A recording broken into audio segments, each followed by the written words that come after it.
Swastiastu. Perkenalkan, nama saya Putunya Pratami. Saya merupakan mahasiswi program studi Filsafat Hindu semester 4 jurusan Brahma Widya, Stah Negeri Empu Kuturan Singaraja. Tujuan pembuatan video ini untuk menempuh mata kuliah Sejarah Filsafat Barat dengan dosen pengampu Niloh Putu Yuliani Dewi SAG MAG.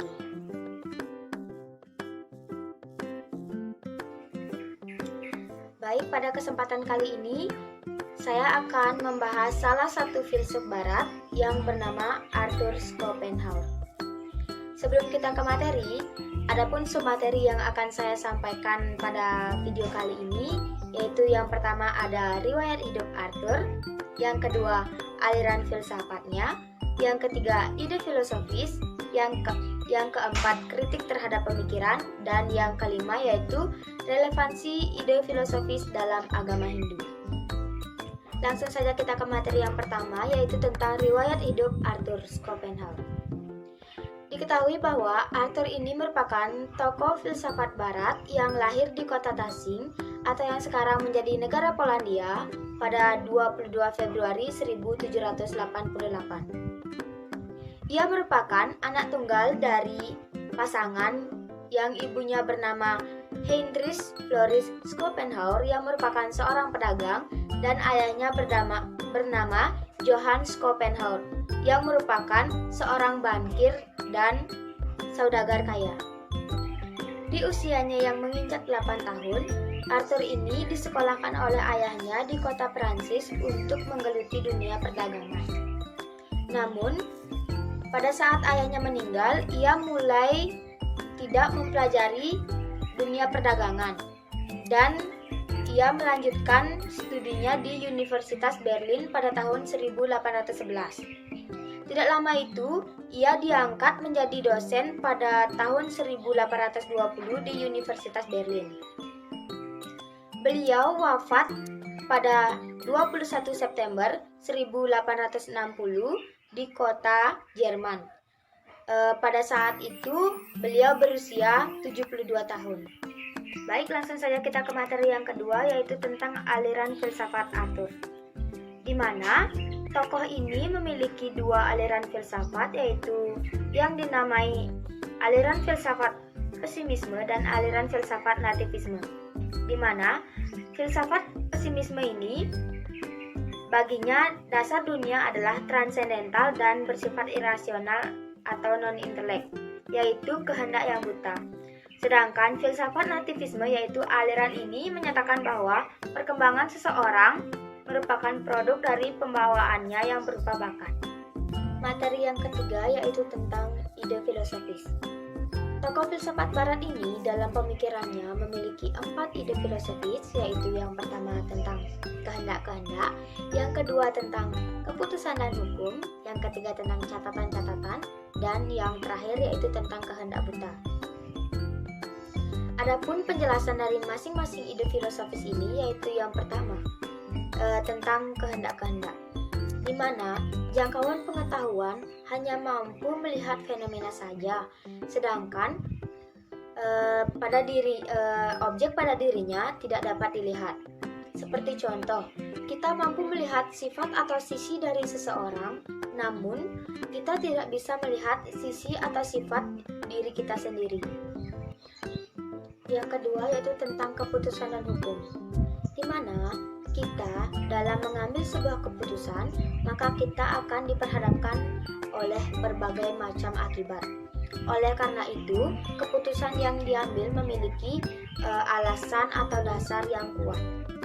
Yang ketiga yaitu tentang catatan-catatan, di mana Schopenhauer menekankan dua hal dalam hal ini, yaitu yang pertama, kesadaran mampu terbukti lebih kuat dibandingkan nafsu dan keinginan, dan juga ia mampu memperhatikan keadaan dan kepentingan orang lain. Di mana dalam hal ini manusia bukanlah makhluk yang egois seperti apa yang dipikirkan oleh Arthur. Yang keempat yaitu tentang kehendak buta, di mana Arthur mengatakan bahwa kesadaran dan intelek merupakan hakikat jiwa. Di bawah intelek terdapat kesadaran yang tidak dapat kita rasakan, yang merupakan kehendak dari keinginan yang kuat.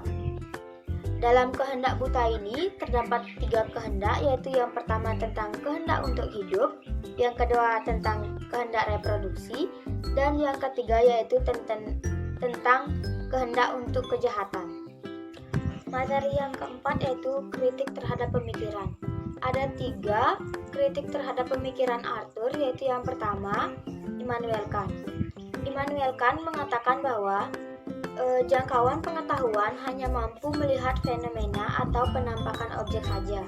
Artinya, yang kita lihat bukanlah benda itu sendiri, melainkan itu merupakan ide atau gagasan dari benda tersebut.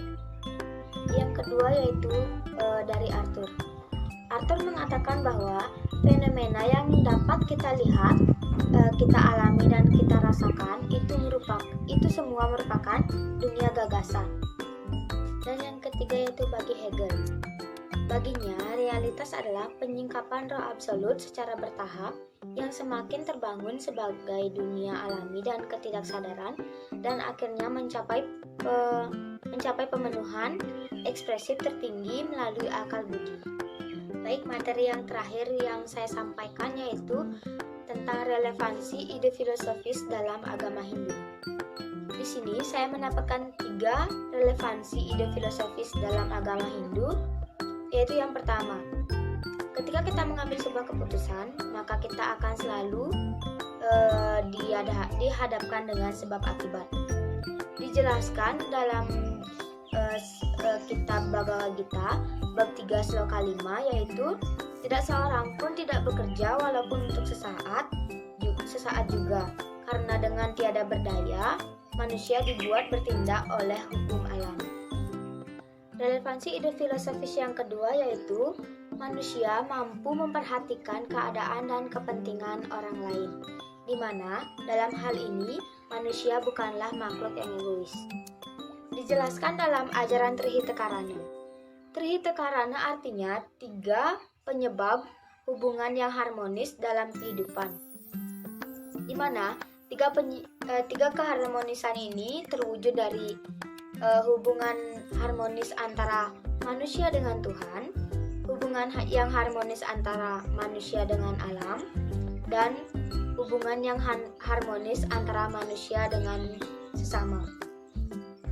Adapun relevansinya dalam ajaran Trikaya Parisuddha, di mana Trikaya Parisuddha yaitu 3 perbuatan yang disucikan oleh manusia, yaitu manacika, wacika, dan kayika, di mana manusia sepatutnya dapat berpikir yang benar, dapat berkata yang benar, dan dapat berbuat yang benar. Sekian materi yang dapat saya sampaikan melalui video kali ini. Apabila ada kesalahan kata, mohon dimaafkan. Saya tutup dengan